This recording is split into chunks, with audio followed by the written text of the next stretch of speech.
आज सभी साथियों को जय संविधान। और आज हमारे इस मंच पर विश्व गुरु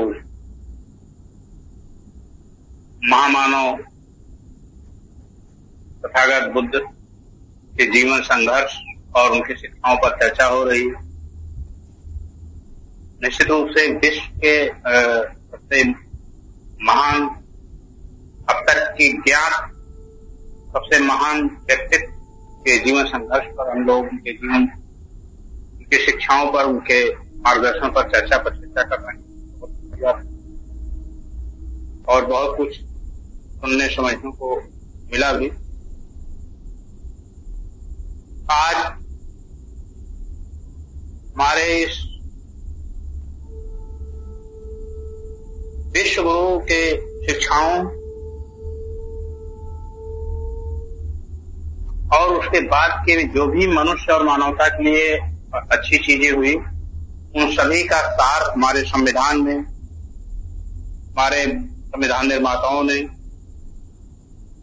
प्राप्त किया है। और उसी संविधान पर हम लोग चर्चा प्रतिदिन करते हैं।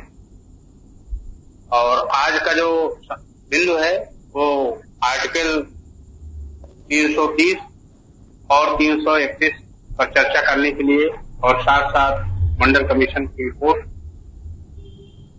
के 40 संस्थाओं में से 5 संस्थाओं पर चर्चा करने के लिए कहा गया है।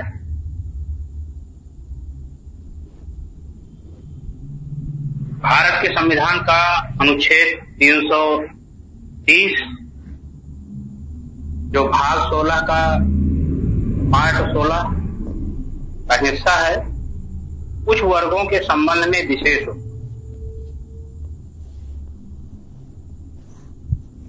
कुछ वर्ग जो सदियों से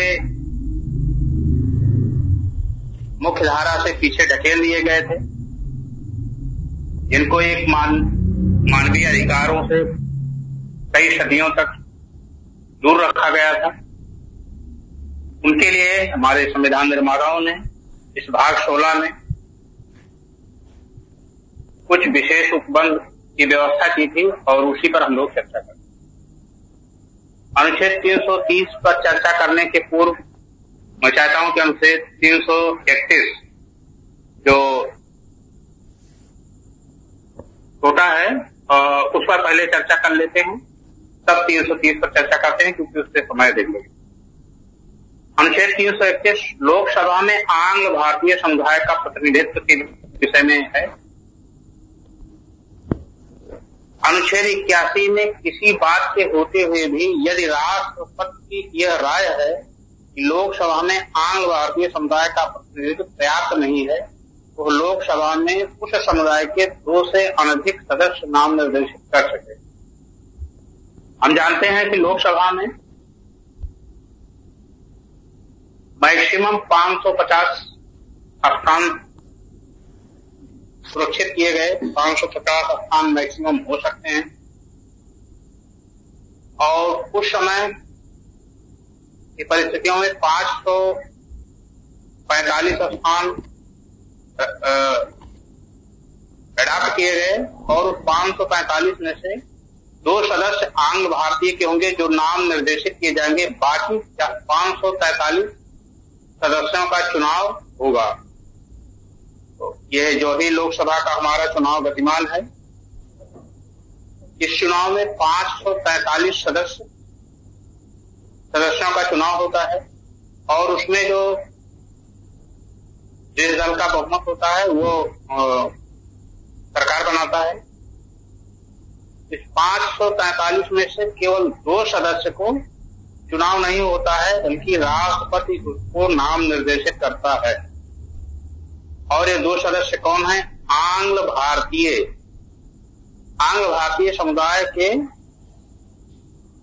का प्रतिनिधित्व अगर लगता है राष्ट्रपति को कि नहीं है, तो पर्याप्त प्रतिनिधित्व नहीं है। प्रतिनिधित्व है तो पर्याप्त, इसमें एक शब्द बहुत बढ़िया जुड़ा है कि अगर राष्ट्रपति को ये लगता है आंग्ल भारतीय समुदाय का प्रतिनिधित्व पर्याप्त नहीं, उनकी जनसंख्या के अनुपात में अगर पर्याप्त नहीं है 543 सीटों में से, तो 2 लोगों को नाम निर्देशित राष्ट्रपति करेगा। तो ये व्यवस्था की गई है, इसके लिए केवल आंग्ल भारतीय की। अब हमको ये जानना समझने की जरूरत है कि आंग्ल भारतीय कौन है। आंग्ल भारतीय वह भारतीय हैं जिनके पिता तो अंग्रेज थे, लेकिन माता भारतीय महिला थी और उनका जन्म भारत में हुआ और भारत के नागरिक थे। ऐसे लोग आंग्ल भारतीय कहलाते। आंग्ल भारतीय वह लोग हैं जिनके पिता अंग्रेज थे लेकिन माता भारतीय थी, और ऐसे लोग आंग्ल भारतीय कहलाते। इन लोगों के लिए 2 सीटें लोकसभा के लिए अनुच्छेद 331 के तहत। अब हम आते हैं अनुच्छेद 330 पर। अनुच्छेद 330 में लोकसभा में अनुसूचित जातियों और अनुसूचित जनजातियों के लिए स्थानों का आरक्षण। हम जानते हैं कि पूना पैक्ट जब गोलमेज सम्मेलन हुआ, गोलमेज सम्मेलन में डॉक्टर साहब ने संघर्ष करके और अपने लोगों के लिए कुछ अधिकार प्राप्त किए। कुछ पर जो 2 वोट का राइट था, उन परिस्थितियों में गांधी जी ने भूख हड़ताल की, एक आंदोलन किया और उसके तहत पूना पैक्ट हुआ और उसमें यह निर्धारित किया गया कि कुछ सीटें जितनी मिली थी डॉक्टर साहब को गोलमेज सम्मेलन के तहत, उससे अधिक दी जाएंगी। सीटें तो उससे अधिक दी जाएंगी, आरक्षण उससे अधिक होगा, परंतु 2 जो वोट का राइट था उसको छीन लिया गया और उसमें सामान्य निर्वाचन की स्थिति ला दी गई। और उसका ही ये परिणाम है कि जितने भी आरक्षित सीटों के लोग जाते हैं वो अपने पार्टी के प्रति वफादार रहते हैं, अपने समाज के प्रति वफादार नहीं रहते। उसका ही एक खामियाजा है जो अपने समाज के प्रति जो उनका उत्तरदायित्व है, जिसके लिए डॉक्टर साहब ने संघर्ष किया कि यदि हमारे समाज के लोगों का प्रतिनिधित्व होगा तो अपने समाज के हित की बातें करेंगे, अपने समाज के लिए लड़ेंगे, वहां उनका हक अधिकार दिलाएंगे।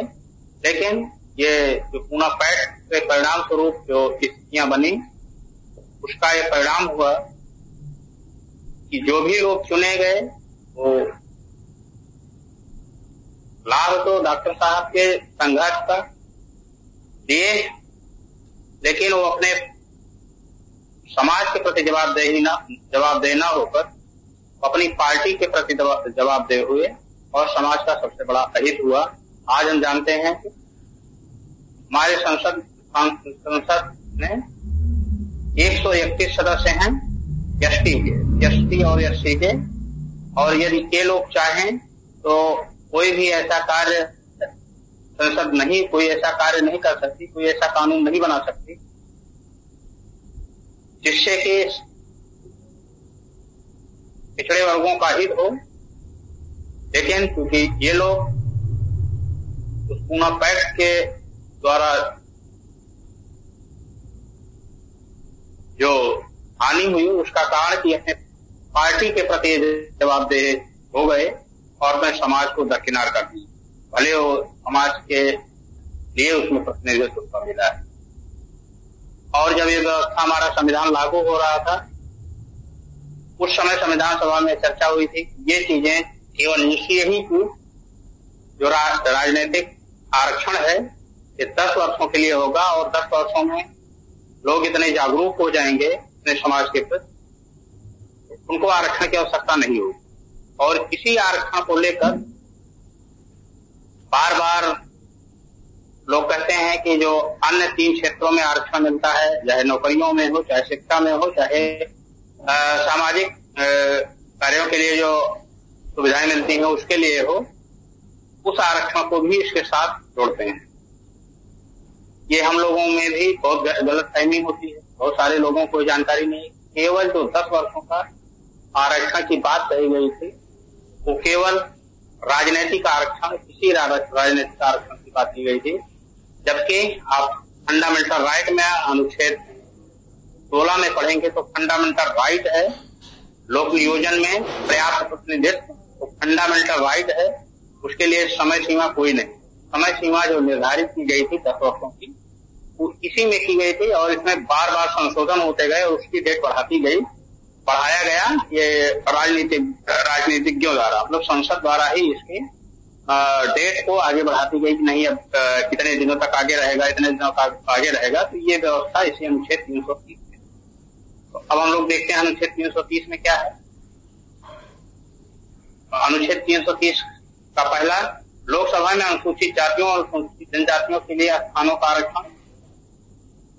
पहला, लोकसभा में अनुसूचित जातियों के लिए, और ख में लिखा है असम के शासी जिलों की अनुसूचित जातियों को, जनजातियों को छोड़कर अन्य अनुसूचित जनजातियों के लिए।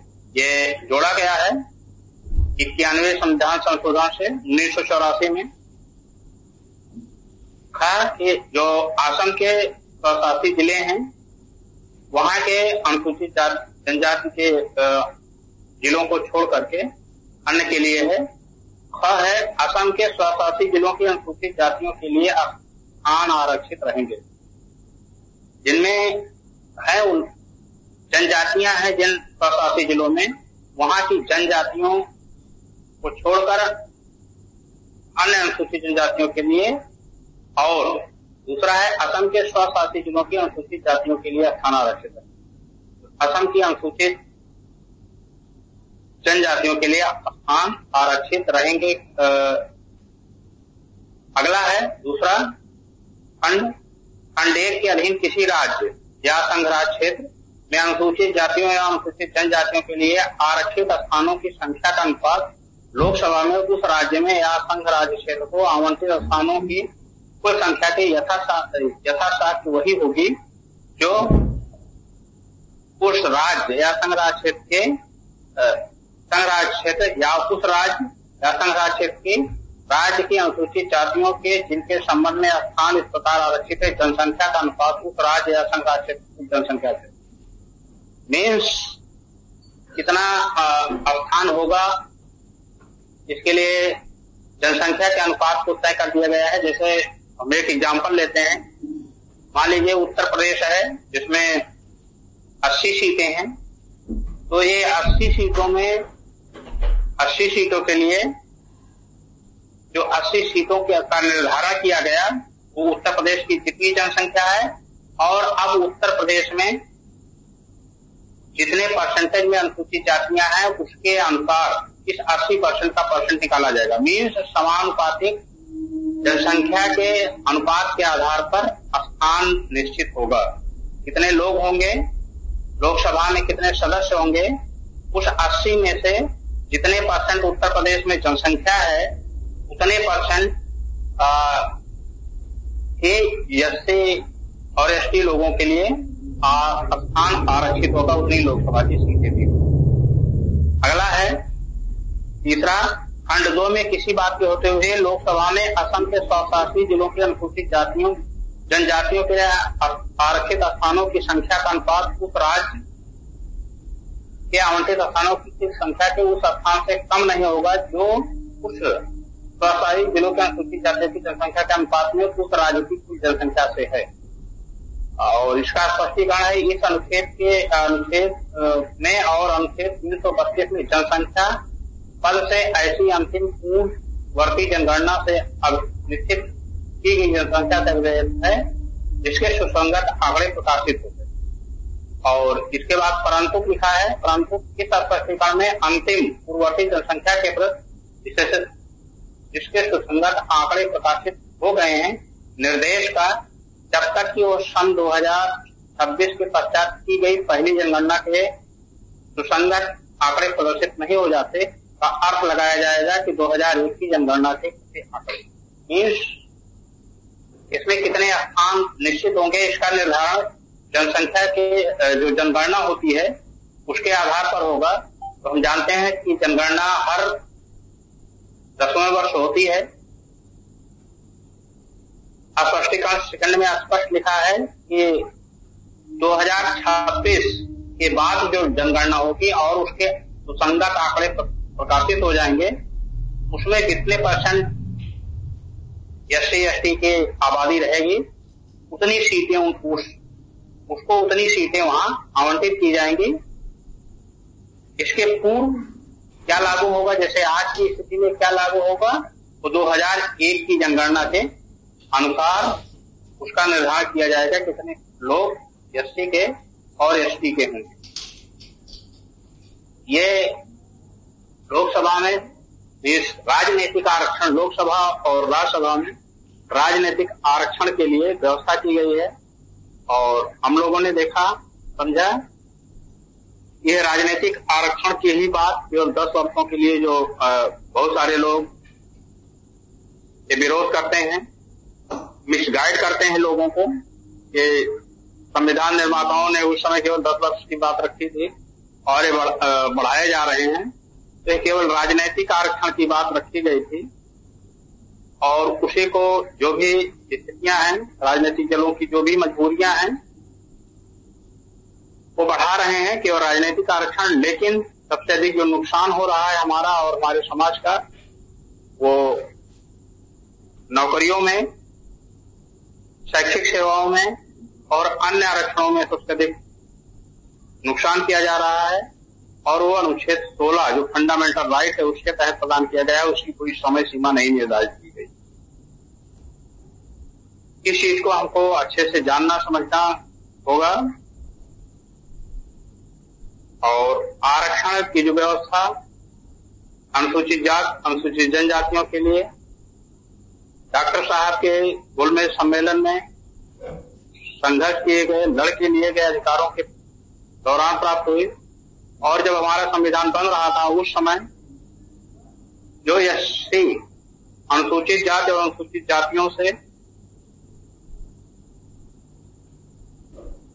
में नहीं शामिल हो सके,